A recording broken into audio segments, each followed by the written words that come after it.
I would like to leave this city. This old town don't smell too pretty, and I can feel the warning signs running around my mind. And when I leave this island, I book myself into a soul asylum, 'cause I can feel the warning signs running around my mind. So here I go, still scratching around in the same old hole. My body feels young, but my mind is very old. So what do you say? You can't give me the dreams that are mine anyway. Half the world away, half the world away, half the world away. I've been lost, I've been found, but I don't feel down.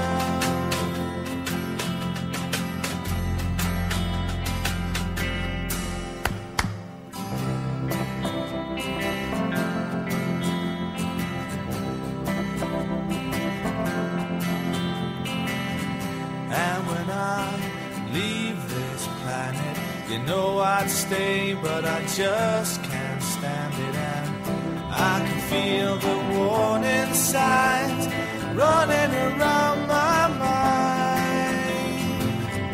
And if I could leave this spirit, I'll find me a hole and I'll live in it. And I can feel the warning signs running around my mind. Here I go, I'm still scratching around in the same old hole. My body feels young, but my mind is very old. So what do you say? You can't give me the dreams that are mine anyway. Half the world away, half the world away, half the world away. I've been lost, I've been found, but I don't feel down. No, I don't feel down. No, I don't feel down.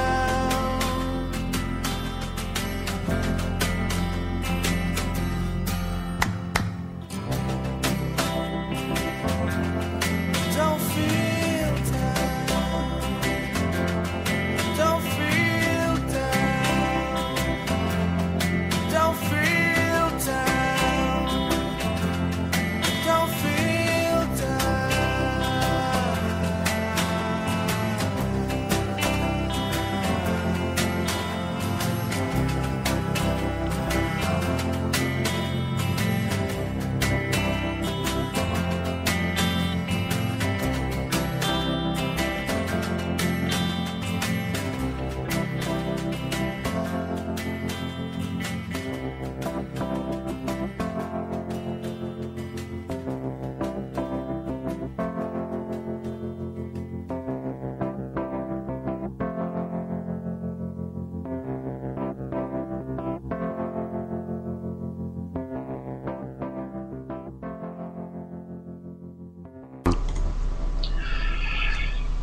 Good morning, good afternoon, good evening. Welcome along to the new show, the new name that we'll be revealing very, very shortly. This is the artist formerly known as the Homeboys Down Under. That name is now scratched. I should also say that if you want to call into this show, you can add Homeboys on Skype, but it will be the last time you'll be able to use that because we'll have a new Skype handle that our colleagues will introduce very, very shortly. Obviously we've got tons and tons of stuff to get into in the week where we had confirmation that once again Scotland is the most corrupt footballing country on the planet. But before we get into all that, I'm going to pass you over to my colleagues Mr. Patrick Close and Mr. Kevin O'Neill, who are going to discuss the new name of this show, why it's called that, the new Twitter handles, the new Skype handles, and so on and so forth. So Pat, do you want to take it away? Yeah, great boys. Yeah, like again, it was last week we got a good bit of interest about just names of the shows. I think we got sort of 15, 16 different suggestions, so we're pretty happy with them. The sad thing for us, a lot of them kind of focused on the Australia aspect of it, and they were great ideas. I mean, there was Anzac Boys, all these sort of things. There was a lot of good ones, but we want to try to take it away from just Australia. Like, you know, Kevin and me are going to try and, I guess, build it a little bit, try and make it a bit more regional for not just Australia, New Zealand, take in Singapore, Malaysia, Japan, even places like Thailand as well. We're going to try and do our best. So rather than focus on the Australian aspect, we tried to sort of encompass the whole lot. And fortunately for us, the best suggestion actually came live on the show last week when Josh announced someone in the message board come up with a name, and it just hit a spot, I think, with Kevin and me. And you want to take it away, Kev? You can announce the name if you like. Yeah, well, anybody, I guess, that was listening in last week is probably aware of the name now, but I think it was Chris, if I'm right, Josh, that had come up with the idea of Half the World Away. And I think, as Pat said, I guess it takes it away from just being the Australia aspect of it. We do want people to get involved from, I guess, this side of the world, so anywhere in the time zones from New Zealand, from the eastern states of Australia, through to the South Australia, Northern Territories, Western Australia, Japan, Southeast Asia, all these places.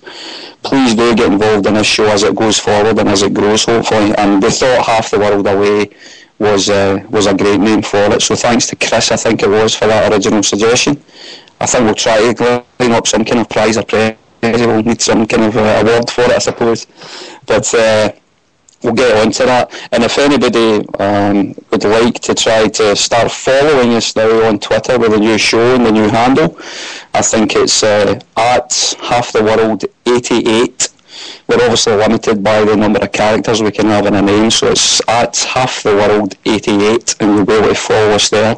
And please do check out Pat's fantastic artwork that he's managed to do. It took Pat all of 30 seconds to do it, but I was very impressed. I was very impressed with it, I have to say. 10 minutes. That was a good 10 minutes work, I'm telling you. Yeah, it was. I stole one crest that someone had done and stole another little picture and stuck them together, and it actually turned out looking no bad. But yeah, I think we'll have to call on Josh for a bit more, something a bit more quality than what's there at the moment. So now what we've used is Half the World. So it's not Half Our World, Half the World 88. We've got that as our email address as well. We've set up a Gmail account, so halftheworld88@gmail.com. And that will be going forward our Skype name as well. So we tried to find a name that was common right across the board. Email, Twitter, and Skype, obviously, just to make it easier for people. So that was about the best we could come up with. So Half the World 88, right across the board. So as Paul said, the next time we're online, hopefully we'll be using that, and we'll try and publicise and push it as much as we can. So anybody wants to follow us, get going for it.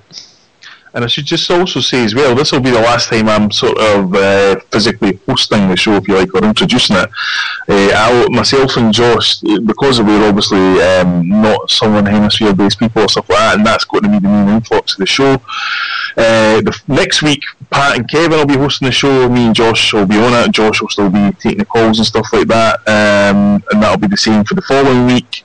And then the last Friday that myself and Josh will be on the show will be the last Friday in March, where Pat and Kevin will have our baby and they will have taken it away, and it will be theirs to run with and run with and run with. So, on that note, Paul, I'm filling up here listening to that. Yeah, I know. It's one of these defining moments in your life. You just have to, be strong and of course, speaking of defining moments in your life where you have to be strong, I suppose we have to get tearing into this right now, because it's the number one topic on the planet, and I'm not talking about Josh Gaffney's illnesses. I'm talking about the verdict and the, in brackets, punishment that Lord Monroe Smith handed out yesterday to Rangers Old Co. Kevin, I'll go to you first. What was your thoughts when you heard it?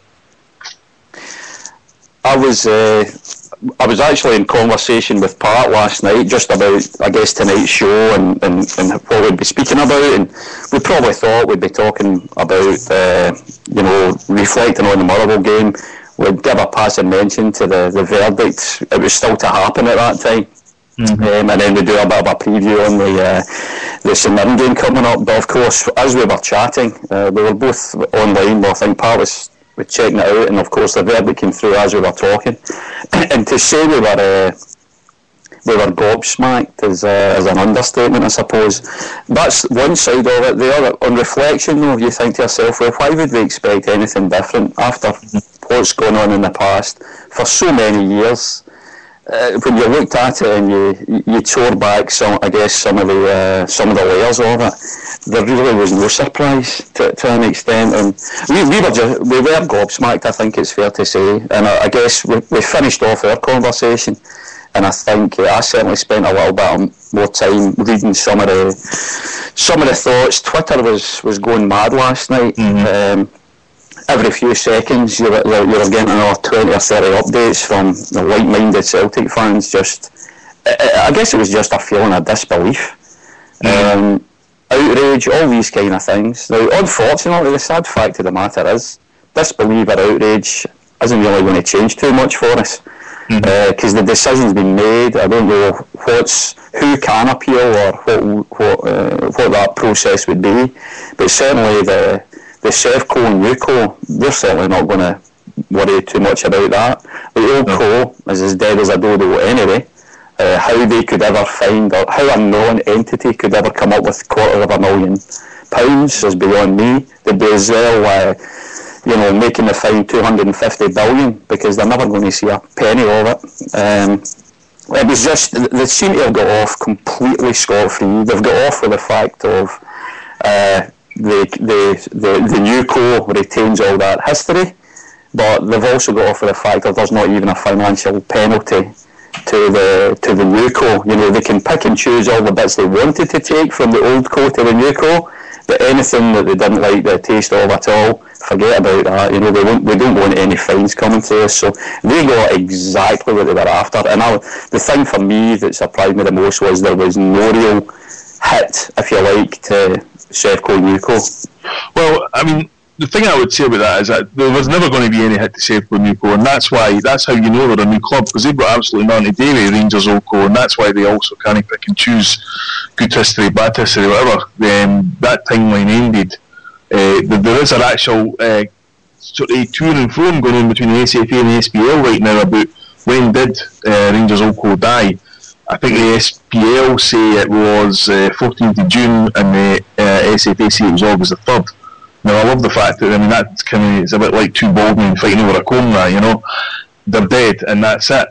But Pat, the thing that stood out to me more than anything in this, and I read this whole report yesterday, was, and this is the thing, I must have had 1,000 tweets, texts, phone calls and all this kind of people, all supporters all over Scotland, all different teams, saying the Lord Nimmo actually said that no advantage was gained by Rangers Old Co doing this.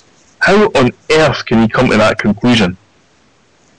Yeah, in truth, that was one of my first readings of it, is like, how can a judge actually determine what is a benefit to the team? I just couldn't in my head get around it. And even today, because as Kev said, it was getting towards bedtime for me, but same as everyone else probably in Australia, all the Celtic fans, he was sitting reading it in disbelief. But yeah, it was the first thing that kind of jumped out. It's like, how can a judge make that call? He's not a football expert. He's not a coach. He's not a manager. He's not involved in football in any way, shape, or form. So how can he make that call? Now, and don't get me wrong. Like today, it's been a sort of day of reflection. I spent a lot of time. One of the kind of benefits of being in Australia is when you guys are in bed, all the reports come out. You get to track back and figure out what people are saying, what people are thinking, and and like one that I focused on today was the Paul McConville, the Scots Law Thoughts website. And again, he, not that he's saying that I agreed with it, but he's went through it, try to justify how they made that decision. And if people haven't read it, just go in and have a look. It's fairly like I work for a law firm, but in terms of law speak, I'm not not up to scratch. But I can kind of see where they've came from, if you know what I mean. But it just seems weak. It just seems like a bit of a cop out. It's not. This was an opportunity to right the wrongs, and it just feels like a bit of a cop out. But at the same time, when you see this, what Paul McConville says. The way, I'm not saying he's right or wrong, but it kind of portrays it as if, you can justify, you can see why they came to that conclusion, but it may have been the easy one for them to pick, if you know what I mean. So yeah, it was. Well, that's see, that is to me, that is the crux of the whole issue, is that in this country, and it was actually the parrot that asked me on Wednesday what did I think would happen, and I said I think what will happen is they'll get found guilty, but I don't think they'll have the balls to actually punish them. And I mean, this seems to be endemic in Scotland, that we allow the thugs and the people who threaten and the people who send bombs and nail bombs and all this kind of thing to win, when we make decisions that are based on what's going to cause the least bother. I mean, this is unbelievable. Now, I mean, I'm not one of these guys. I had an argument with this last week. Lord Swift, he's an old judge. He's clearly bonkers, right? I've never seen a judge yet that's got any kind of depth to reality to him at all. But for him to turn round and say that Rangers Old Co being able to sign players that they could never afford without this scheme, and then the scheme was deliberately withheld for the authorities so that it could function without any prying eyes, that doesn't give him an advantage over everybody else. That is mind-boggling. I'd love to see him go to Easter Road or Pittodrie and try and argue that point to Hibs fans and Aberdeen fans whose clubs played by the rules and made success became akin to an expedition to Mars, because they had to sell all their best players to avoid going bust.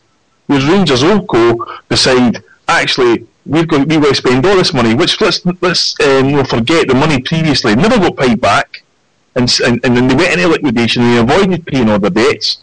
Then they go into a scheme that avoids tax for 10 years, doesn't register players properly, and they get off with a £250,000 fine, which is akin to fining a dead guy, and you're just supposed to all say, well, you know, that I can see why they came to that conclusion or that. I mean, there's people all right across the board right now, Josh, who are saying they might never set foot in a football ground again. Yeah, it's a sad scenario, and I didn't really see this outcome, because essentially they didn't get a really big punishment, because you can't have retrospective action, you know, on these contracts. As soon as the contract ends, that's it. Essentially the case is, if you get caught, it's illegal while the contract's still running. If you don't get caught, then it's perfectly fine. Yeah, I mean, if you think about it, that was essentially Paul McConville's argument. He was saying the reason they get fouled or they get off so lightly was the fact that at the time they weren't aware of essentially of the illegal payments and stuff like that. So basically, when the player was registered, it was fine, because it was at a later date. They were still eligible because they had to be found ineligible at the start, pretty much. Yeah, so that's my bone of contention right there, Pat. Of course they didn't know about it, because they were concealing it. There was an effort made to conceal it, and that's what the tax people told them. That's what Lord Smith didn't even get. The tax people said there was an effort to conceal this with Scottish football authorities.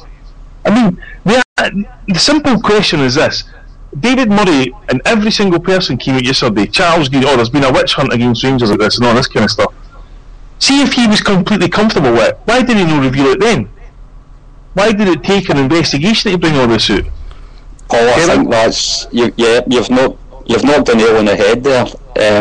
The way they went about their business, let's call it, to say that they did not get an advantage is absolutely ludicrous. Now, if you look at every single team in the SPL, or any division for that matter, every single team looks to gain an advantage against their opponent, but by ways that are within the laws of the game. Okay, so whether or not that's you have the finances to be able to go out and buy better players, you do that, but you do that within the laws of the game. Okay, you do it based on people's abilities, etc., etc.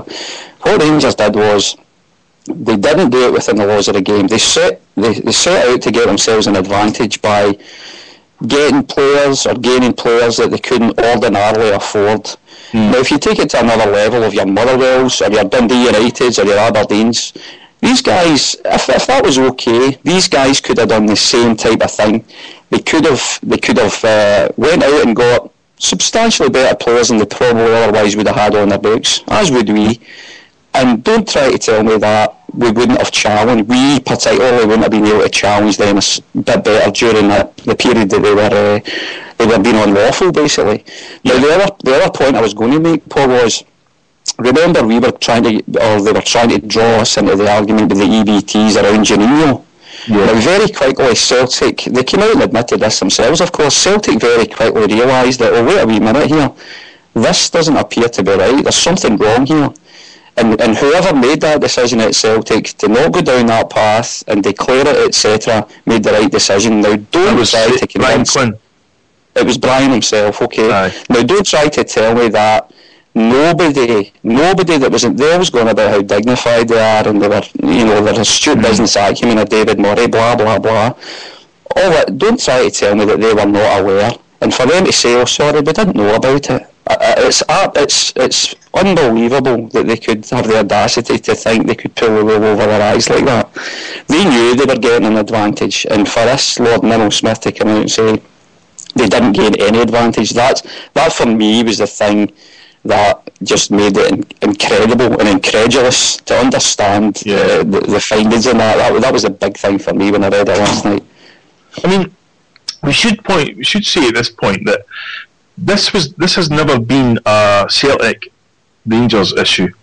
This was a Rangers Oldco against the rest of the SPL issue, and that fans all over the country, that's the reason why they rebelled in the summer, because the minute they read all the evidence, they read what was going on, and then the notion about once Rangers died, putting the tribute act straight into the SPL and that, fans just said no, absolutely not. Now, fans all over this country are just sitting in disbelief right now at this kind of thing, Pat. And, they're the ones that have been shafted me in anything, because people, on average, probably spent between £15,000 and £20,000 watching a league that was rigged. Now, you've obviously had problems in Australia with this kind of stuff and all that sort of thing. We've seen the Lance Armstrong thing recently. All these kind of things. Isn't the most sickening thing about this so far, because I believe there'll still be a look to come out, the triumphalism that's being shown by the people on that side of the city? Yeah, absolutely. There's absolutely no remorse. It's almost like a cup final winning in the last minute. They're basking in that glory. And and I've thought about that today as well. I mean, for them, every minor positive thing for them at the moment is something worth celebrating. Because let's face it, they're in the third division. I'm not surprised. I mean, it's a simple fact that I'm not surprised. What the thing? Honestly, the thing that annoyed me most, and this was genuinely people, and I think even Charlie Chuckles was saying the same thing. They were genuinely asking for an apology. Mm-hmm. Now, I don't know if I was reading this right. This is the bits around. Now, I don't know if that was the Rangers officially coming out, but their fans are genuinely coming out and saying, "Well, we were right all along. You were wrong, so we deserve an apology." You were guilty. In what way, shape or form should we as Scottish football fans be apologising to you? And just right. There's another thing as well about the Scottish community, and it's one of the points I wanted to raise, and we'll probably maybe even talk about a bit more in detail, is some of the stuff I've seen and I've heard as well, listening to certain podcasts and things online of Celtic fans saying, right, that's it, I'm over with this, I'm over with Scottish football. See, I'll be honest with you, my thoughts kind of the other way. If there's any time in Scottish football history where other teams need us, this is it. They in a way, they'll be looking up to us to say, well, if Celtic are going to lead the fight, we'll be behind them. And Celtic have got to lead the way in terms of the fans, in terms of the revolution, if you want to put it that way. But just please, people, don't give up on Scottish football. It's not Aberdeen's fault this happened. It's not Dundee United's fault. It's not anyone like that. They're genuinely good, well-run teams. Get behind Scottish football, because we need to be in a stronger position when eventually that mob come back. Yeah, I mean, I think the thing about that now is, I think what we as supporters need now is genuine leadership, and it's I don't know what it read some New Labour type crap statement be Celtic about we're severely disappointed with this decision or any of that kind of stuff, or worse than briefing their lapdogs and saying, well, privately we're furious about this, but we're not going to actually do anything about it, because that's not going to fly with the support. And I tell you another thing as well, you're facing probably the worst season ticket sales since Fergus built that stadium if you're going to get your act together with all these kind of things, and you do not want to be pissing off the supporter this time. I mean, Josh, you were somebody who kind of grew up within this era. I mean, how does it make you feel when you look back on all these games knowing now that you were facing teams that were facing a team that was far stronger than it should have been. What do you think should have happened? It just really discourages me, for actually, just following the game. Obviously, according to the SPL's rules, they didn't do anything illegal because they didn't get caught when it actually mattered. And now, they're probably going to clean up that loophole. Yeah. So they can punish somebody else. Yeah. Well, if someone else tries it now, they'll be punished. Aye. I mean, there's been a history of that throughout. Celtic fans have been punished for when we got banned for Ibrox in 1994. That loophole was closed, so no club could do that again after we suffered. When Jim Farry deliberately withheld George Cadet's registration, the process was made transparent after we'd been punished because of it. It just goes on and on and on and on. I mean, as Celtic supporters, and I say this to everybody here and folk listening, we're always, that wee bit kind of cynical about what goes on in Scottish football and all that kind of thing, and the stories we've probably been told by our fathers and how bad it was when they were growing up and stuff like that. But can anybody honestly argue to us now that we weren't right all along, Kevin? I think it would be very hard, Paul, to be honest.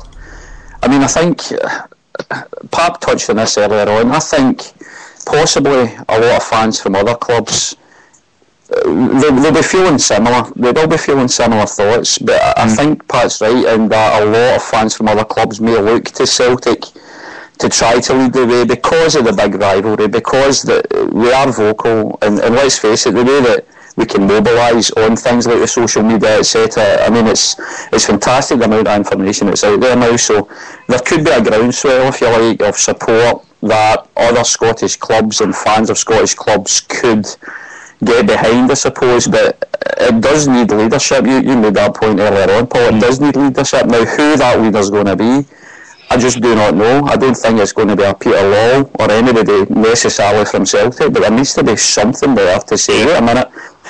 This is again where I agree with Pat here. It's not often I agree with Pat so many times on one show, but the whole idea of being able to, I guess, get behind the Scottish clubs themselves. A lot of the clubs are not guilty of this at all. Yes, Scottish football as an organisation itself is corrupt, whether it's the SPL, the SFL or the SFA. The clubs themselves, though, this isn't the fault of the clubs, so everybody should be getting behind their club, but have some kind of momentum to be able to address the authorities and say, look, enough is enough here. This is just not acceptable. And for a decision like that to be made and effectively nothing in place to be able to challenge it, because the only people that could challenge it were the ones that were supposedly accused, who are dead. There's nothing really in place, so I don't know what the answer is, unfortunately, but maybe some of the guys have got that, or the listeners. Yeah. I mean, I think that was one of the big things. That there was a huge opportunity missed last summer where there could have been a collective of clubs, fans coming together after they came together with the whole stopping the new code and in the SPL. There should have been some kind of body set up then. But I mean, even extending it, I mean, who grieves for Queen of the South in 2008, who pushed the EBT team to the limit in the Scottish Cup final, should never have been facing the players and could have had the greatest day in their history, but that was robbed for them, a team that should never have been in the park. Nobody grieves for them. Nobody grieves for Dundee in the Scottish Cup final, or Falkirk or any of them. Nobody gives a toss. And you can guarantee that when the day comes, if Sevco ever get back into the SPL, and they'll be triumphantly coming in saying, well, we're debt free and we can do whatever we want. And people are just supposed to accept that. And then your other point, Kevin, about challenging and being the appeals process. But, I mean, this to me leads us on to the SFA. What on earth is the SFA these days? I mean, these people are untouchable. You cannot remove them. If you had a situation where there was a tax investigation and there was a football investigation at the Rangers Oldco. The first one they won on a 2-1 basis is now under appeal, the tax. The second one they were found guilty of. Their administrator at the time was the guy who runs the SFA now. Yeah, certainly no conflict of interest there. I mean, that's unbelievable for a guy. I mean, that's how Farry fell. Jim Farry fell because when the evidence was looked at, people said, Jim Farry's the best administrator in the country, and there's no way on earth he would have made that mistake. He deliberately withheld that contract for what I believe now, for the people I've spoken to, was to stop George Cadette playing against Rangers. Simple as that. And, I mean, this is a guy, you know, then we get to Ogilvie. Ogilvie, if anything, is a fantastic administrator. I mean, anybody who's of my age or older will remember the tickets, the laugh we used to have with the Ibrox tickets, where they used to have on it for the Celtic end, Company Secretary, RC Ogilvie. And it was just like one of the wee things, and it was like, that's the only RC at Ibrox, blah, blah, blah, all that sort of stuff. This guy is fantastic at his job. Now, for him to just say, to put his hands up and give it the whole, you know, Private Schultz, I know nothing, it's just baffling, and it's unbelievable, it's mind-boggling that can be accepted as a thing. And as you say, and David Murray came out yesterday and said, we need to stop this witch hunt against it. It was a sad era for Scottish football. No, David, you ruined Scottish football. You ruined it forever. Because the minute you started to financially dope the league and buy players that you could never afford, meaning other teams had to do it, and you know, Celtic went to the brink of bankruptcy because of that. Because we went in with a debt of £9 million, and the bank were going to call on that debt. At the same time, the same bank was authorising a £100 million overdraft for Rangers and David Murray. So this kind of pie-in-the-sky nonsense was all set up by Murray, and that's why you ended up with teams like Dundee having players like Claudio Caniggia and almost going bankrupt with the wages they were paying him, and so on and so on and so on. I mean, Rangers old co effectively went in and took all Dundee's best players off them. Then they went in and they took Hearts' best players off them. Coincidentally, at a time when Hearts had beat them in 1988 Scottish Cup final and then in the first game of the season as well, suddenly Paul Ritchie was a Rangers player, and Alan Johnson was a Rangers player, and it's like, they never played them. No, they didn't even play them in football matches, they just went around the week in the team, and that was the financial strength that was given to them by the Bank of Scotland. They were just supposed to sit back. And the thing about this as well, Pat, for me is, and this is something that Graham Wilson said to me, really struck a chord as well, is, given all that you know, and given all that I've just said there, what a job Fergus McCann did for Celtic. Do you know, I was just thinking that before when you were talking about Jim Farry, it's the evidence must have been absolutely black and white if Jim Farry basically chucked out his job because of that. Because let's face it, that's never ever going to happen again. No. I don't know what Fergus did and what evidence he had and how much he pushed for it, but you think about it now, what an effort it was. And again, going back to about the best administrator in football, well, that's on their say only. That's because they keep telling us that, and it's one of those things. If you keep telling people something, eventually they believe it. Now, surely the fact that that our good friend Campbell has had issues at Ibrox and issues at Tynecastle, pretty much along the same lines. But it's just one of those guys that as long as you just keep changing job, you get something that's better and better. They're not necessarily any better at the job, but just all they do is have to change job and they move up the chain a little bit. So. It's astounding. I mean, it's like some of the stuff last night, and one of the first ones I saw, I think it was at Huddleboard, I can't remember now, and they were talking about the Tommy Burns fine. And it was eventually, it was 100,000 fine and was at 200 grand compensation, but in the scale of thing, that was for a conversation with one guy. I know. Not 11 years of outright cheating. And it's like, wait a minute here, and then it's some of the stuff I was looking at today was the fines for Spartans and Brecon. Now, Brecon, is it correct? Brecon got a 10 grand fine or something chucked out the cup. Spartans, 3 grand, same thing. Yeah. It's just astounding. It's just like in the scale of fines, it's pennies, I know. You're talking about a time as well, to put that into context, 300 grand in 1984, where Celtic was on the bones of its arse and was saved by Fergus, or there's a 300 grand bill. Also, £1 million rental charge by Jim Farry at the SFA for us to go to Hampden for a season, which the rules were bent for numerous clubs after that, so they wouldn't have to do anything like that. And then when he went in to sign the contract and get the £1 million, he handed Fergus a list of rules and regulations, which included under no circumstances must the Irish tricolour be flown to a stadium and stuff like that. I mean, that's the kind of backdrop Fergus was facing at the time. you know, and yet he was able to bring down the big hitter, build a stadium, win us a league, and put the club back where it belonged at the top of Scottish football, you know. So, I mean, you can go on about all day, and I'm no doubt we will. But Josh, to cheer us all up, what about that game on Wednesday? Any thoughts? Just a really poor performance, I think.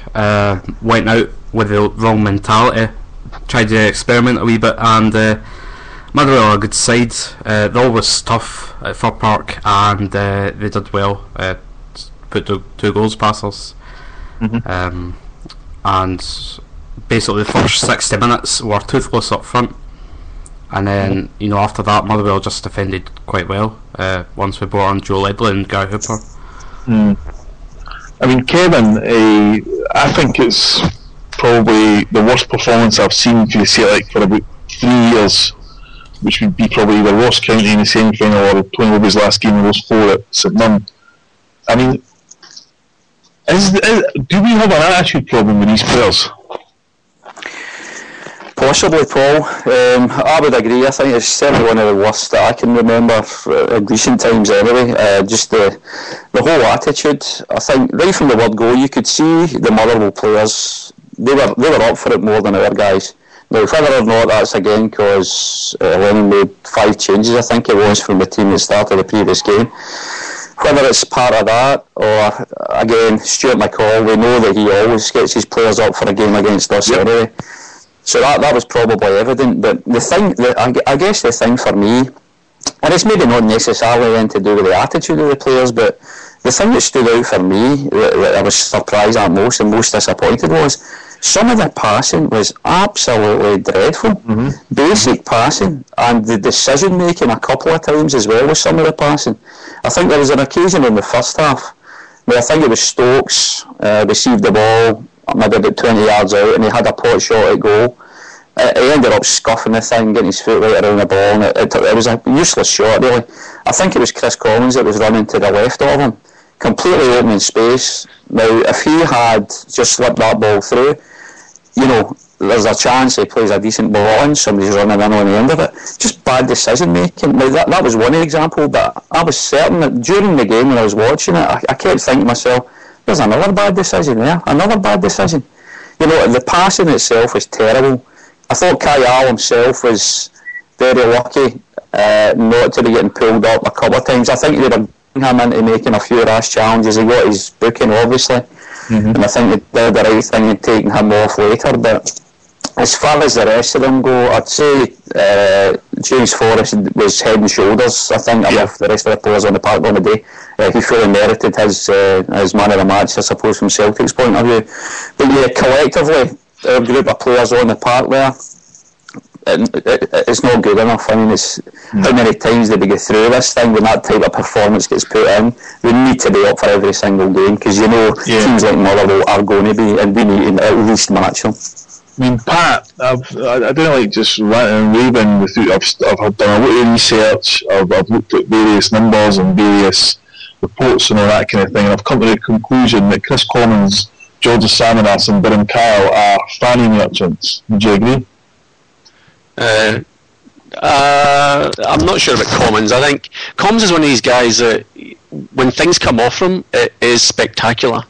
But see, when things aren't clicking for him, he looks terrible. I wouldn't necessarily blame him for it. I mean, the example Kev gave just now, Commons was screaming for it. You could tell. I mean, he if he just catch the edge of the picture, he was losing the plot with Stokes, because it was a simple, and it wasn't just that pass. There was a few of them. Roderick did the same a couple of times. He was running through, and he basically burst through, and you can think, well, a little 1-2 or just spread it wide, and he tried to take on guys, or he tried to do a spin, but it was all over the park. It wasn't individual players. Wanyama got caught 2-3 times across the 18-yard line, which Motherwell almost sort of capitalised on, and so it wasn't.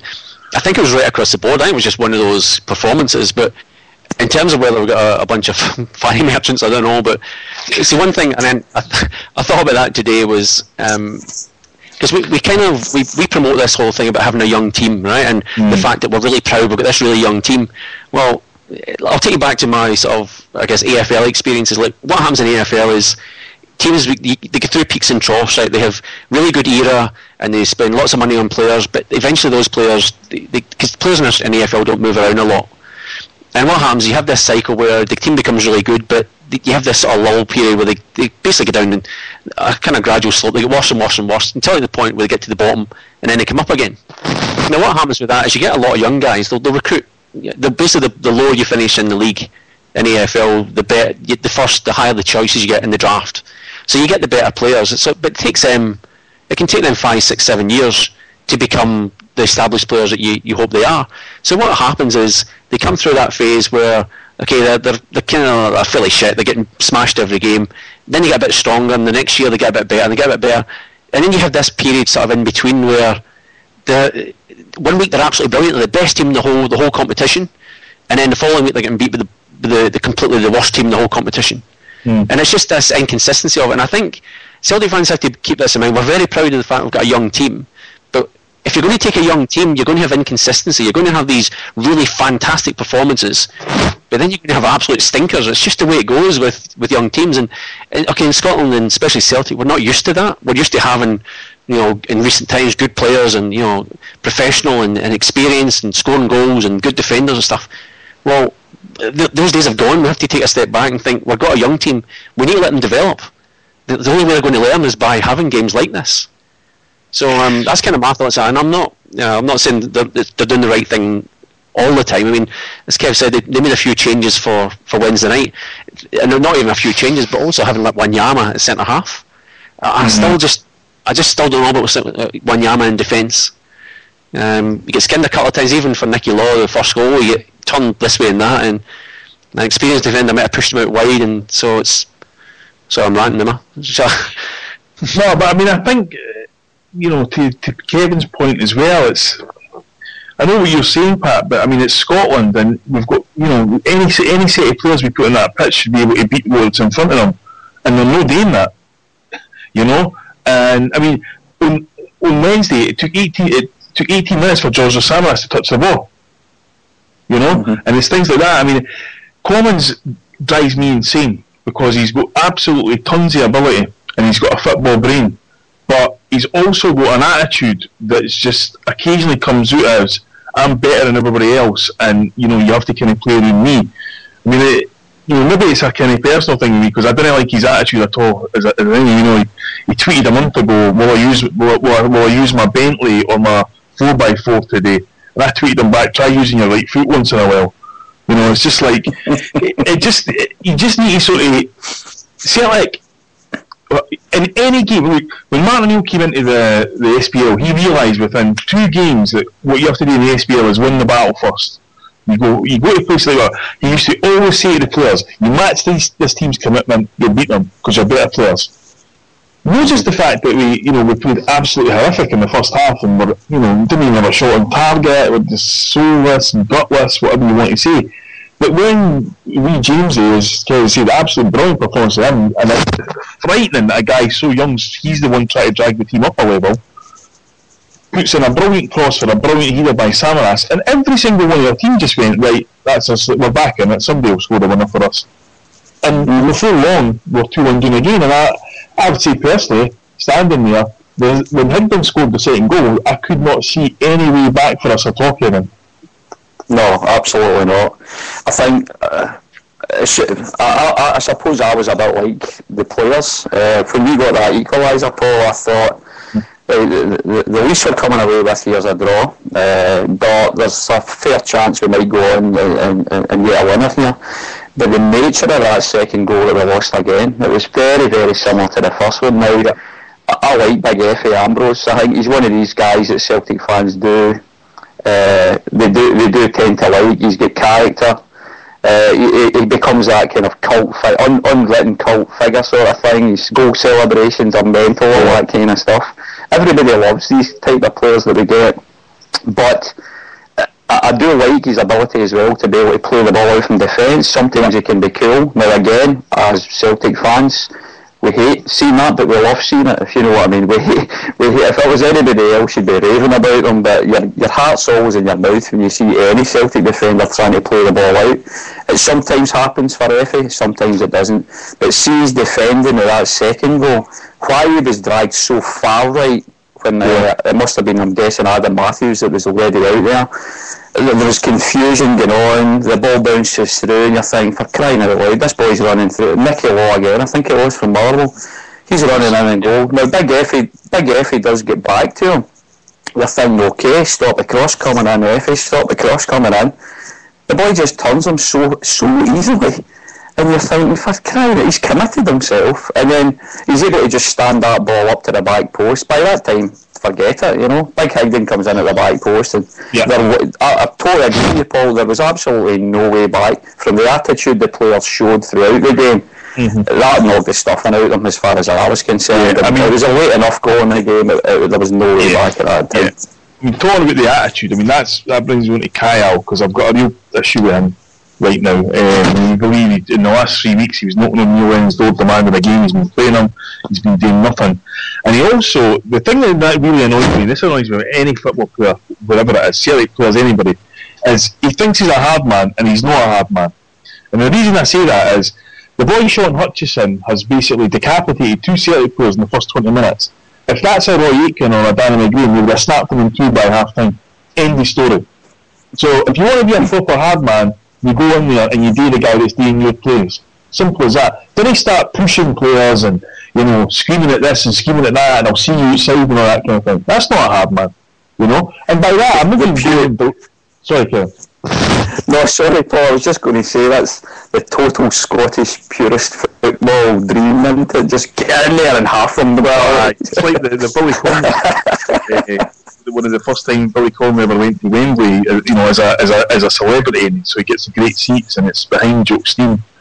And Joke, he said, "Oh, brilliant!" I says, "We got a tactical insight of the best manager that ever walked the face of the earth and all that kind of thing." And he says the first time he heard him was him shouting at Roy Aitken, shouting, "Roy!" And Aitken looks over, he goes, number five, and he goes, "What? Fucking do 'em!" And that was it, basically. But I mean, it's you know, we're bereft of characters in this game. I remember Neil Lennon saying a few years ago, he was talking to Roy Keane about it, you know, and guys like Lennon and Keane were the exact type of guys, you know. And Roy Keane done an interview here recently where the guy asked him that question. He said, you know, the players are doing it on the park at half time, did you bother them? He says, no, not at all. And the guy looked at him, says, I'm really surprised at that. He says, no, all I had to do was look at them. You know, and that's how many guys are like that now, you know what I mean? So, but Pat, we've got to come on to it. Sorry, Kevin. No, sorry, Paul, just one more point in Kyle. I must admit, I do like Kyle as a player. I'm maybe in a minority, I'm not sure what the feeling is back home, but I do like him, and for all I was saying that he was maybe getting a little bit too goaded, or he was by some of those players, I think he was one of the players, in my view, that was trying to give a little bit of dig. I know what you're saying, that he was maybe picking his battles at the wrong time, but I think I do like Kyle as a player. I think he has got ability, and I think he can be. He can put in a good tackle. He maybe just picks his battles at the wrong time, or he makes some bad decisions sometimes. But whether or not that could change with a good run of games behind him again, if he is going and battering down Neil Lennon's door, that's the totally wrong way to go about it. Though, as a player, you don't go about doing that. You know, just do your work in training. You'll get your chance. You'll get your chance, sort of thing. So if he's got issues there, I'm not happy to hear that. But yeah, as a player, I do like Kyle. I mean, professional players, I've spoken to always say that the best managers are the ones that see things in training, that say, you know what, he should win the team this weekend, and so hopefully that's the way we'll go. But Pat, we have to bring this up. Your son started the game on Wednesday, and what too fine a point in it, was completely lost at sea. Yeah, he was. I mean, his first touch, I reckon, was fantastic, but same as a lot of the other guys, just wrong decisions.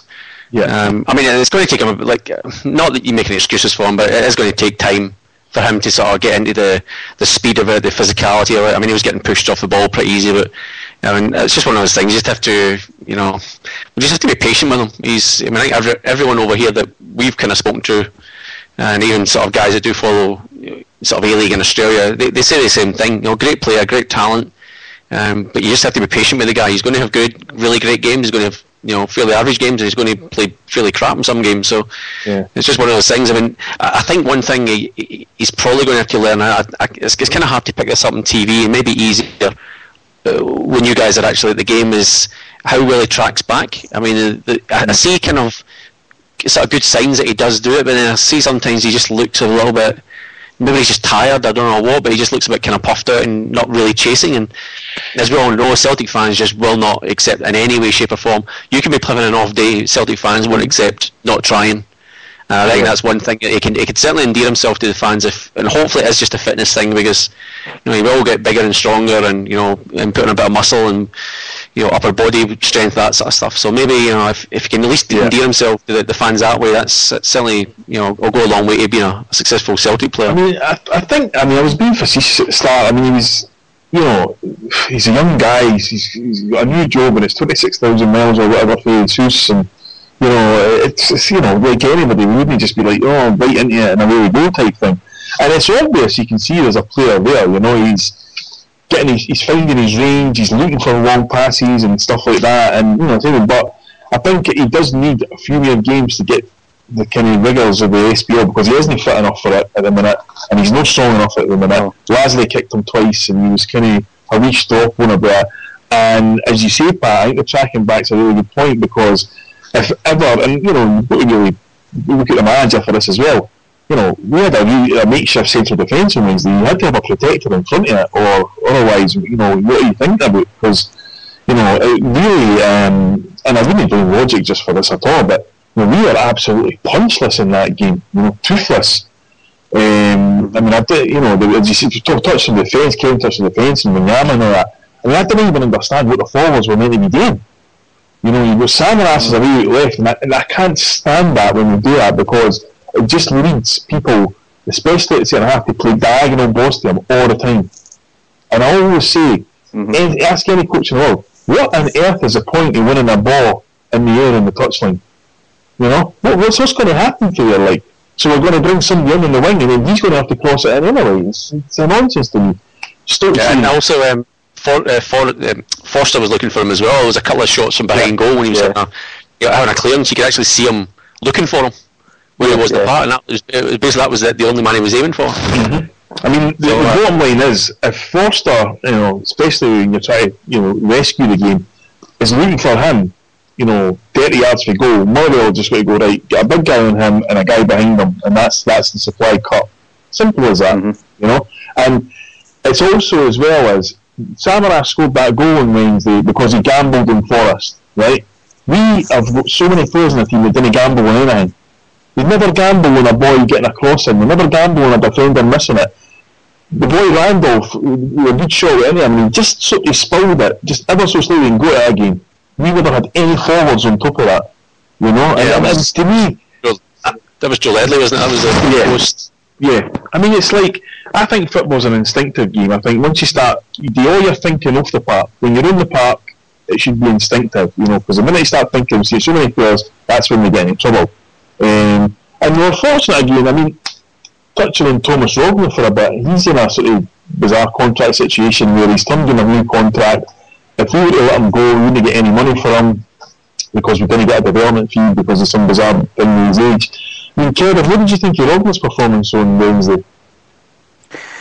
I thought for the occasions we probably needed I guess a centre half there, a centre half that's their position. He wasn't there for us because again, Pat touched on it earlier. Big Victor again, I love the guy. He probably is going to move on, but he is a midfielder without a shadow of a doubt. I don't think he's a centre half at all. So when we really needed a strong centre half to be there for us, Rognall just he wasn't really there in my view.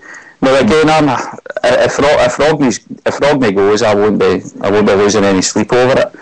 I don't dislike the guy. I think he's a good. I would class him as a decent squad player that can come in, but I certainly wouldn't be wanting to rely on a guy like Thomas Rogney as my out-and-out centre-half. I know we've got injuries and things like that as well. It was different circumstances, but he certainly didn't step up to the mark as far as being the dedicated centre-half to try to marshal that defence in any way, shape or form, I don't think, against Motherwell. Josh, see one quick thing with Rogney, and again along the same lines with Miku and these sort of guys. Is there any? I guess what's the thinking of playing these sort of guys? Because look, it's very unlikely that Miku will be there beyond end of the season. Yeah, I'm not saying he won't, but Rogney, it's probably 50-50. I mean, Lennon probably likes him more of a backup player. He probably wants more first-time football. And there's obviously there's no sort of agreement in terms of what he's going to do. So why are we not thinking of playing guys like playing Tony Watt instead of Miku? Getting these guys on and actually developing them. I don't know whether Tony Watt is I guess one of the favourite players of Lennon, and maybe just sees him just still a bit too young. But I mean, isn't this a chance rather than playing guys like that, rather than playing Rogney, we bring some guys through? I can't think of the guy. What's the young guy that played centre half with his Fraser? Yeah, I'm not saying that now, maybe for Park against second top team is not the right point, but maybe that's the time to be sort of looking at guys like him and saying, well, look, Rogney's not going to be here. Maybe it's a case of saying, like, we'll give you a dozen games at the end of the season just to try and get him to sign a contract.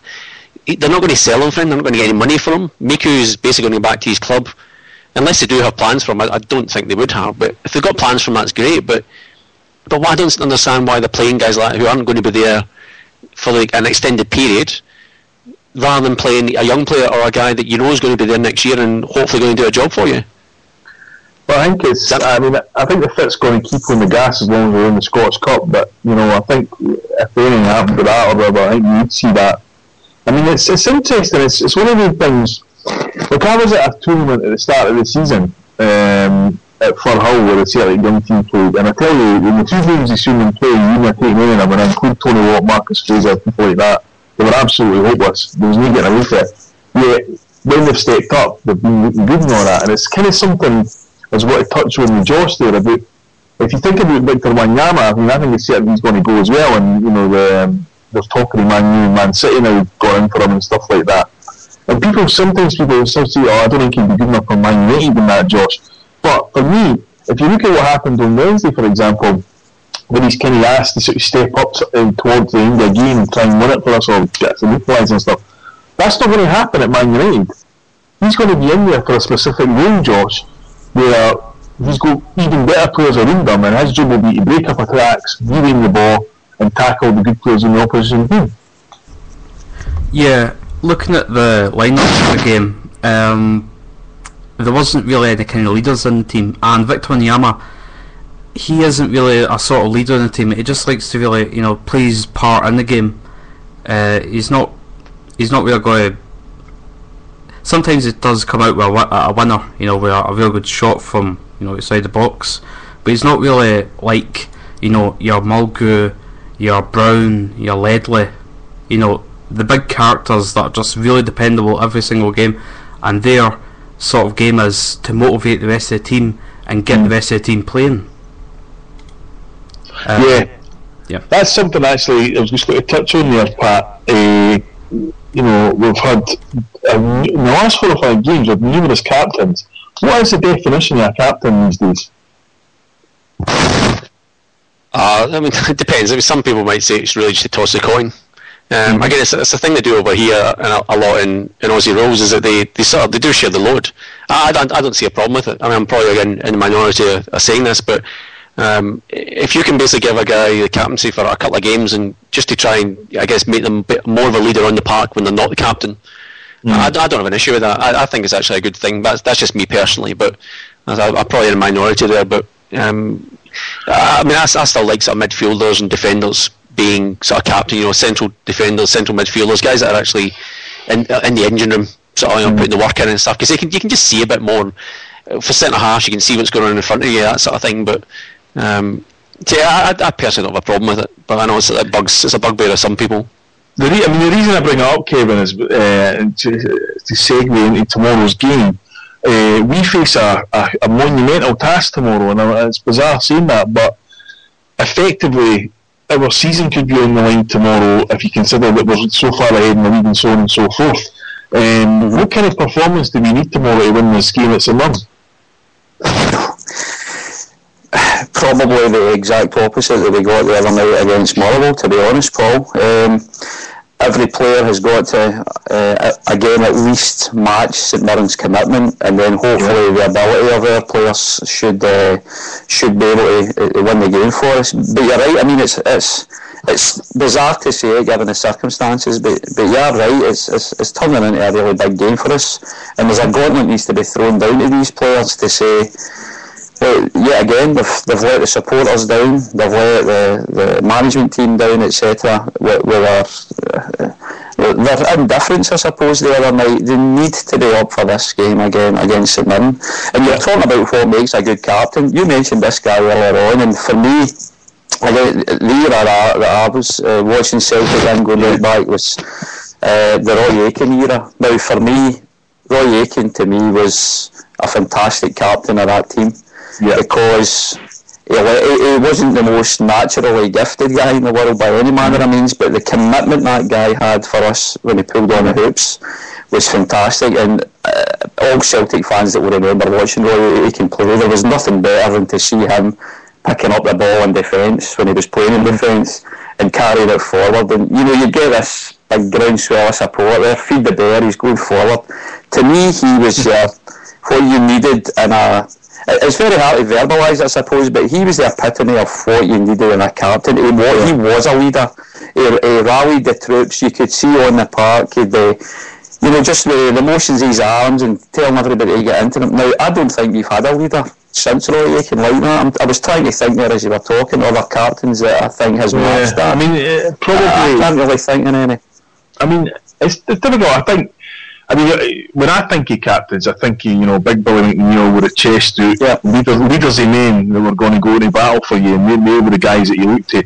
And Roy Aitken saying, Paul McStay is a different type of captain. He led by example in the park. Probably never a finer football player to grace this era for Celtic.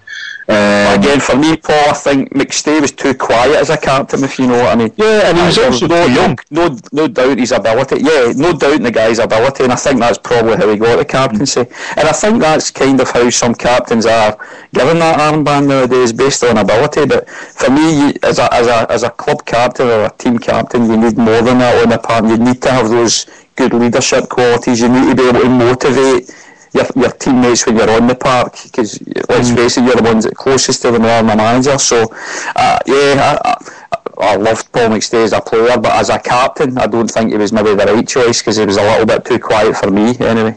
I think probably one of the most sorry Pat, I was going to say the thing, one of the most unsung captains of my era was probably Tom Boyd. I was going to say that. Tom Boyd obviously was captain the treble season for Martin O'Neill and stuff, and I've met him at length one particular evening, two particular evenings actually, and that's a guy who just he's a Celtic fan. He's a Celtic fan first, and he's a Celtic player after that. But the reason I bring it up is I think tomorrow is going to be an incredibly tough game. I watched the whole of the St Mirren, maybe the last 60 minutes, the highlights after it, the St Mirren Hearts on Alba. I know Hearts are going through massive turmoil, but St Mirren absolutely annihilated Hearts on Wednesday. They've got some quality players who are playing really well at the minute, and I say quality in terms of the SPL. The guys like Paul McGowan and that, are playing at screen. Graham Carey, the boy Concalves, Jim Goodwin at the back. These guys are fighting for every single thing. And Pat, 3 ex-Celts in there. Exactly. 3 ex-Celts in there. Yep. And Pat, we're going to have to go match that tomorrow, or we'll be out the cup. That's right. I agree with you. I saw the highlights of the St Mirren game as well, and the Carey goal was an absolute screamer.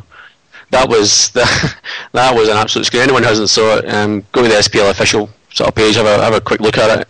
He must have been 40 yards out, and he's pretty much picked top corner from there.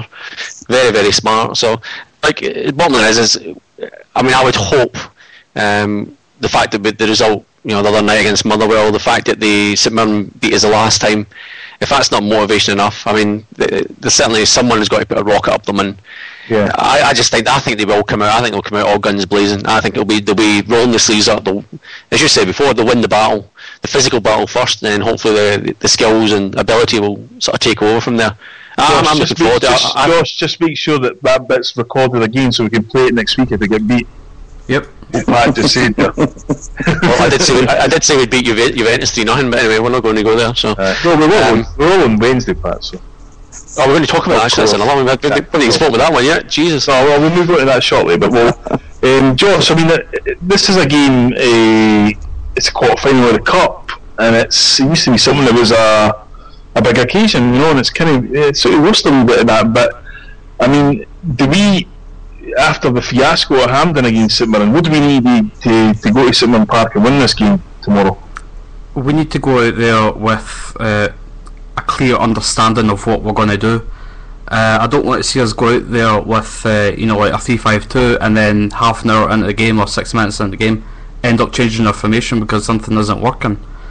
We need to do our research, have a clear idea, know what we're going to do, and have some clear leadership in the team, and just make sure we don't give them any easy chances on our goal, and when we get a chance ourselves, put it in the back of the net. Yeah, so that's just something that we didn't normally do in this show, but I'll go through the three of you so you'll get a wee bit of time. I want to know what team you would play on tomorrow, and I'll give you mine first, and you can think about pick your team that's going to go to St Mirren Park to win this game. Fraser Forster in goals, obviously. Matthews, I would have it right back. We've owned simply because Lustig is unfit, and he would definitely be my first choice. Back, two centre halves will be Ambrose and Wilson. Left back, I would probably go with Izagiri just. Midfield, I would go with Charlie Mulgrew on the left if he's fit, which I believe he is. Wanyama and Ledley in the middle, and on the right James Forrest, and up front I would go with Stokes and Hooper. So Kevin, what would be your team that could go there and win tomorrow? I wouldn't be a million miles off that, Paul. Thinking through the guys you named there. Is Kelvin Wilson definitely fit? Yeah, he was just rested on Wednesday. Right, okay, so I definitely have Wilson, because again we touched on this earlier on about the not a centre half on show there, and Rodney never really stepped up to the mark. I think Wilson's a player I've been quite impressed with recently, or this season I should say as well. Yeah. So yeah, for me he'd be definitely in the centre half. I would probably, again, even though I lambasted the guy earlier on, I'd stick with Effie. Matching him. Adam Matthews right back, definitely Izagiri. I'd say left back. Left midfield, not so sure yet. I'll come back to that. But I would go with Ledley and Wanyama in the centre of mid. Right hand side I would be Forrest, and I would agree I'd definitely go with Hooper and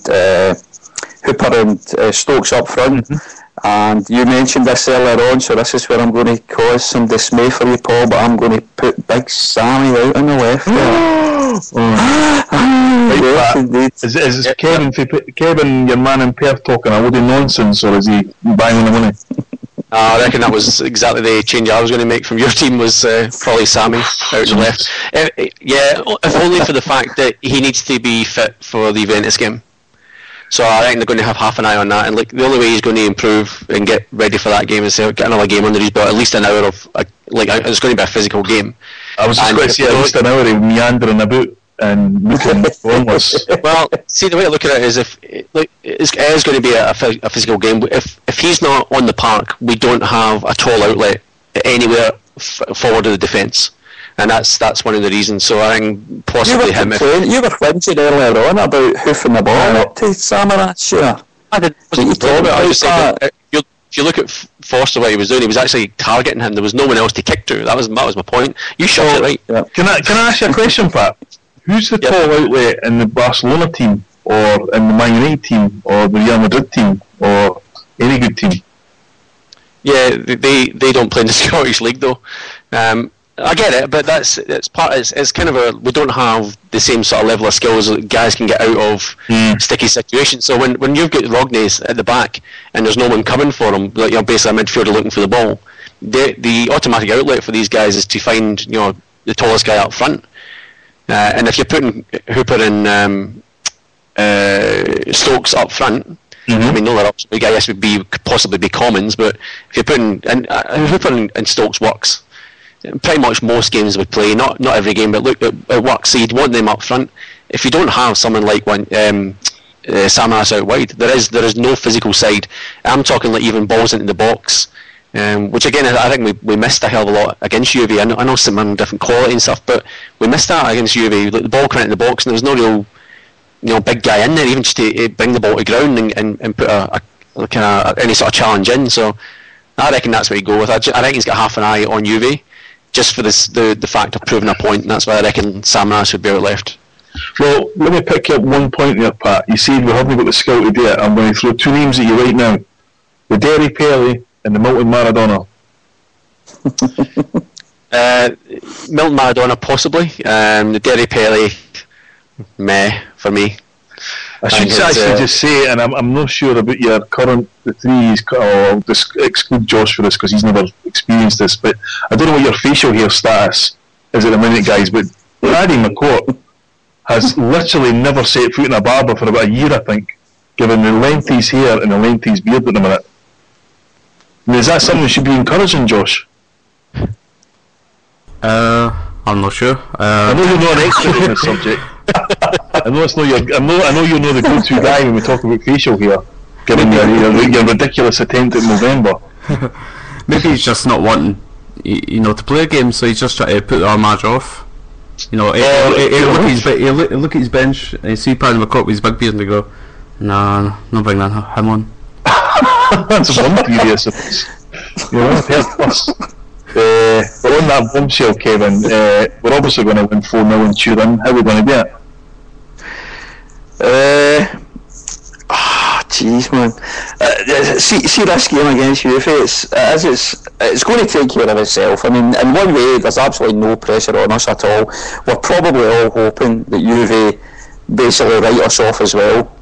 But see, wouldn't it just be fantastic if we could start that game off in a similar way to the way we started the game at Celtic Park? And there's no reason why we can't, I think. Because I think we all agreed at the time, we played really well against Juve, we were creating chances, we were getting shots in goal, and you thought something was going to happen. So if we've got that same attitude, then we can still try to take the game to them. And they've made a few changes to rest players because they think the tie's dead and gone. Just imagine if we could score an early goal and then a second goal. I mean, it is kind of dream world stuff, but are we capable of doing it? I think yes, we are capable of doing that. Whether or not we could then go on and actually win the tie altogether, but would we be capable of scoring a couple of goals against Juve? I think yes. Mm-hmm. Now again, the players have got to be right up for it, and hopefully Juve will completely write us off, because for that to happen, carry a little bit of luck. Who knows? Will we go through? I doubt it very much. But could we give them a fright? I hope so. Well, Josh, throw Kevin off for that stupid pessimism there. Unbelievable. Pat, now, as far as I'm concerned, everything's for the best in this best of all possible worlds. So we're going to shock Europe on Wednesday. Am I right? I think we're certainly capable of getting a result against them. I wasn't massively impressed by Juventus. I mean, they were clinical when they got the ball, but I just think with someone like Samaras in the middle, someone attacking a ball in the middle of the box, we could easily got a goal or two there. And let's face it, the focus on the whole defending thing, even if nothing's officially came out, there's going to be a lot more attention paid to what they were doing, and I can't see them getting away with that again. So I mean, fingers crossed. That's as Kev said, I forget I was listening today, one of the podcasts, and just imagine it, think of a Dan Mastorovic minute, that first minute where the ball comes over, goes over his head, and fills the guy's a penalty and he gets sent off. Just think of it, just take 10 seconds to think about it. If that happened in the first 5 minutes of the game and you're 1-0 up when they're down to 10 men, oh man, just think about it. How exciting could it be? But we could easily get smashed. I've changed my mind, we're going to beat them 5-0. See, that's what I like it. See, I mean, this, everything's achieved. Nothing is impossible in sport. Absolutely nothing. And if we go in and say, well, we're just trying to play for pride and all that, but it's really in the Champions League. We're the champions of Scotland, and we're going to go there and we're going to rip them to pieces, Josh, right? Well, didn't be overly pervasive. In fact, forget that, Josh. We were chit-chatting during the week about a certain referee, Josh, who the last time I saw him denied us about 28 penalties against Juventus, and then I watched him against the Real Madrid Barcelona game, and the first thing he done was give Real Madrid a penalty. Yeah, hopefully this time, the referee will be a lot better. But really, just going over to Juventus, I like to see us put in a performance like we did against Udinese away in Italy. Just really do ourselves proud and just really show that we did deserve to get into the last 16. If we can go over there and get a 1-0, 2-0 win, that'd be top notch for me personally. I know some of you want to see us, try go for it and try get through. I'm not saying that's impossible. On the night anything can happen. But if we got a 1-0, 2-0, keep a clean sheet, I'd be very happy with that. Look, in the 1980 Winter Olympics, a group of American college kids beat the Russian hockey team. And the movie was with, I think, Dennis Quaid or Kurt Russell, or one of the kind of pretty boy American actors. And he said at the time, it's not about the name on the back of the shirt, it's about the badge on the front. And that's where we're going to win, Pat, right? Absolutely. I'm with you. Come on, boys. You've sold it to me, Paul. You've sold it to me. It's a 10-0 humping coming up now. There's always moments. You know what I mean? The sporting greatness where suddenly the butterfly effect comes into place, and of course for the uneducated Huns that might be listening, the butterfly effect means that if a butterfly flaps its wings in Rio, it can cause a typhoon in Japan. Well, a butterfly is going to flap its wings in Turin, and it's going to cause a tornado in Turin. That's what's going to happen, Kev. Am I right? We're in it. I'm right behind you. 15-0, Paul. It's going to be Wednesday night, mate. 15-0. Oh well, I'll be honest. I'll be disappointed at 15-0. For the build-up we've given it. To Celtic, that is. To Celtic. Aye. But give us 9-8 in penalties, and Forster scores a winner. There you go. Well, I mean, here's a question for you, Pat. If you're Juventus, how do you approach this game? I don't really know enough about what's going on in Italian football, but I think they're in a bit of a dogfight at the top with Milan, isn't it? Yeah, Milan. So it depends what they've got coming up. I mean, if you'd like to hope, and for our sake, they do kind of switch off, but it depends what they've coming up. If they've got a big game coming up on Sunday against the second, third top of the league, then they might sort of be inclined to rest one or two players. But they've got a lot of quality in their team, and they're at home, and so you got to give them sort of due respect and stuff like that. But I think as Josh said, if you do the Udinese kind of effect, and then just go out and play a similar sort of way, and just try and stay in it pretty much as long as you can.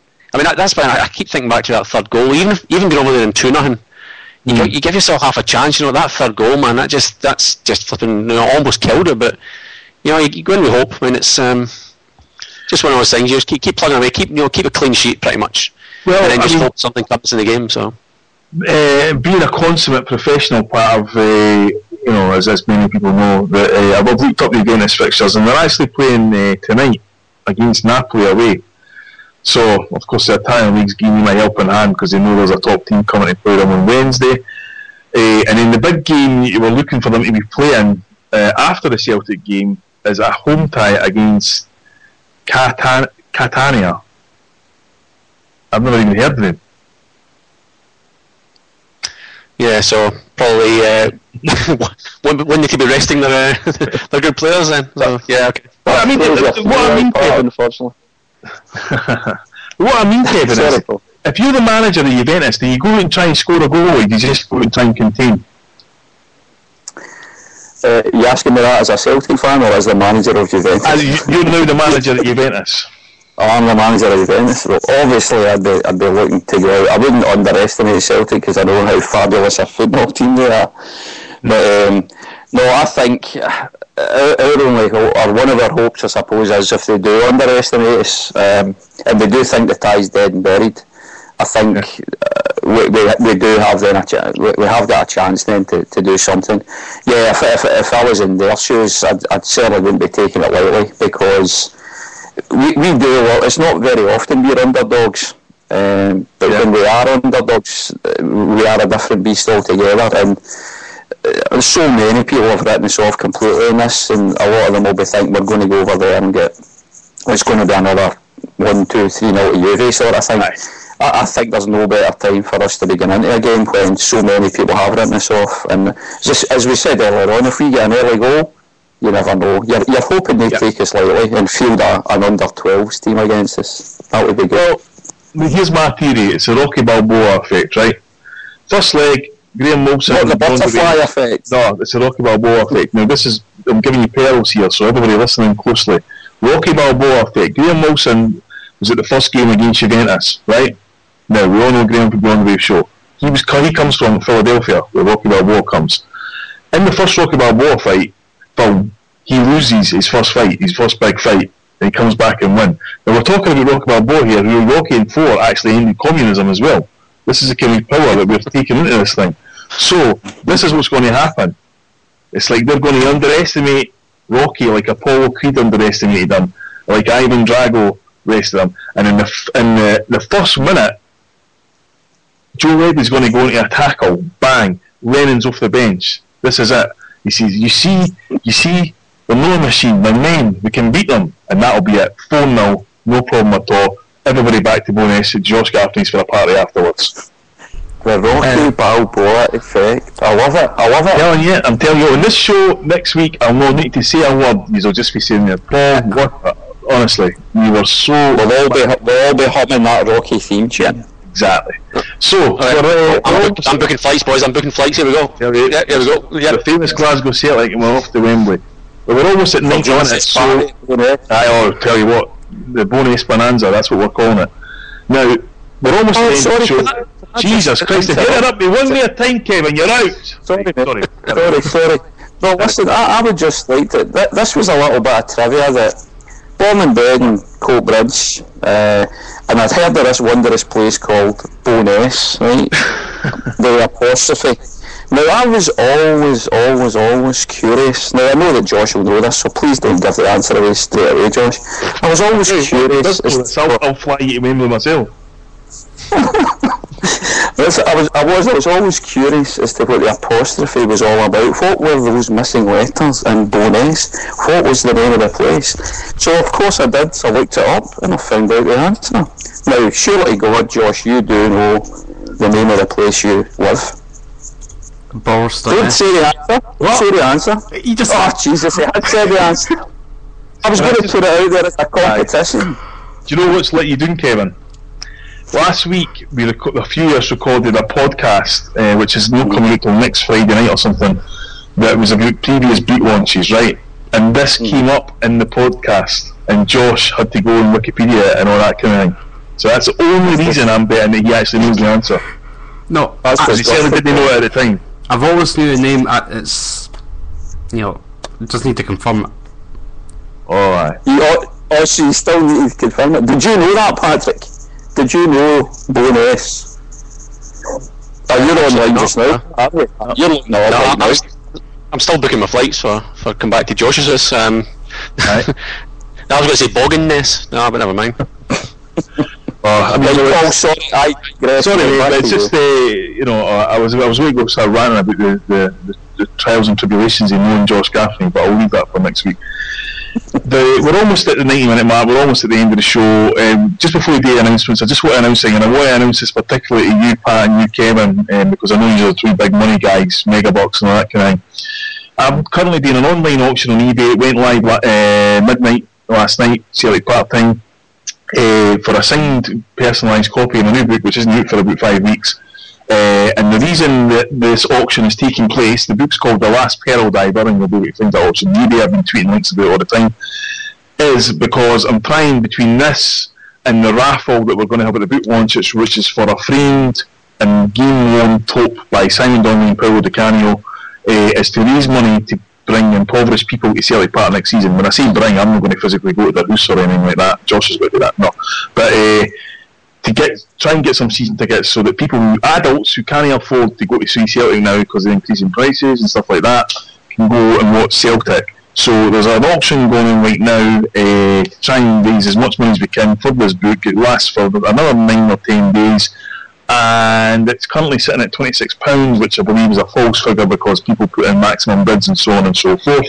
But if you want to go and bid that, it's on eBay, the last pearl diver. I'll be tweeting links constantly.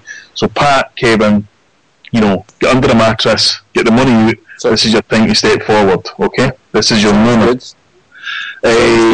So on that note, if anybody, Kevin or Pat particularly, because nobody's interested in anything Josh has got to announce, wants to make an announcement about anything, or do you want to talk about the show as it's moving on, or do you have anything going on in your clubs, this is your platform.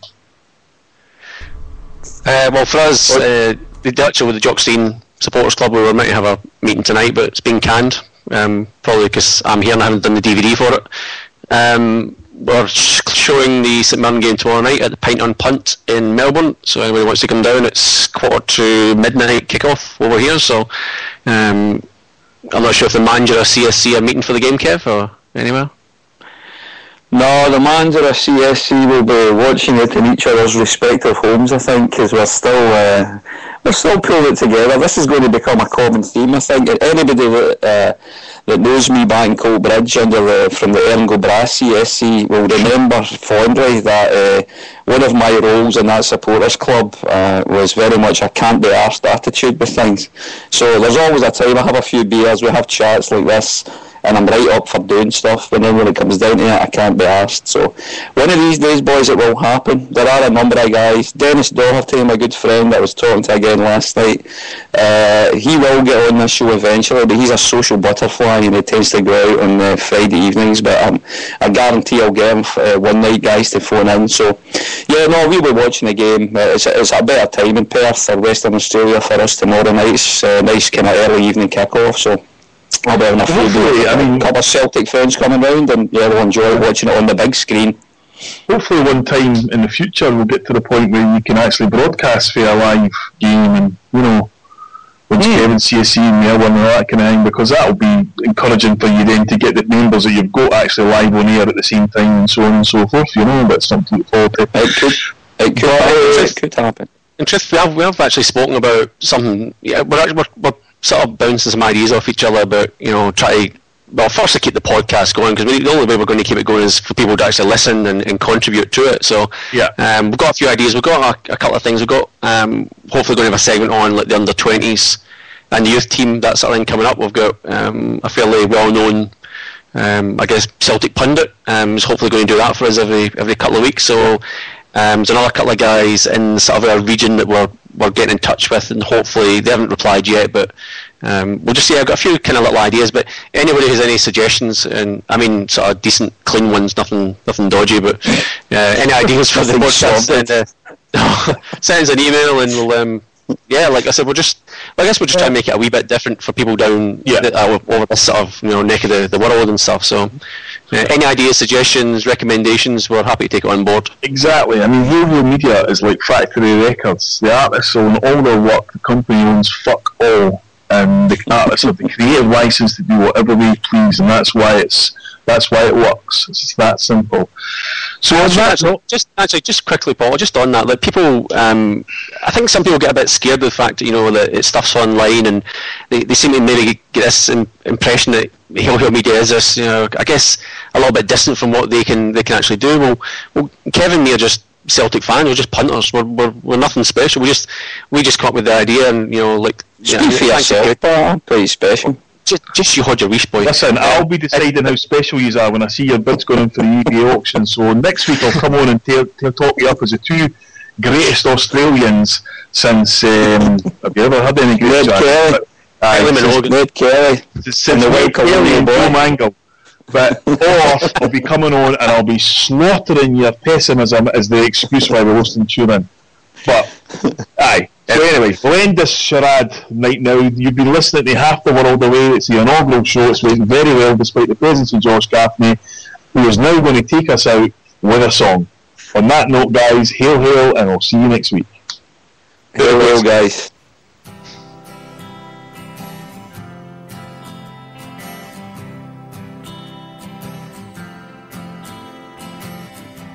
I would like to leave this city. This old town don't smell too pretty, and I can feel the warning signs running around my mind. And when I leave this island, I book myself into a soul asylum, 'cause I can feel the warning signs running around my mind. So here I go, still scratching around in the same old hole. My body feels young, but my mind is very old. So what do you say? You can't give me the dreams that are mine anyway. Half the world away, half the world away, half the world away. I've been lost, I've been found, but I don't feel bound.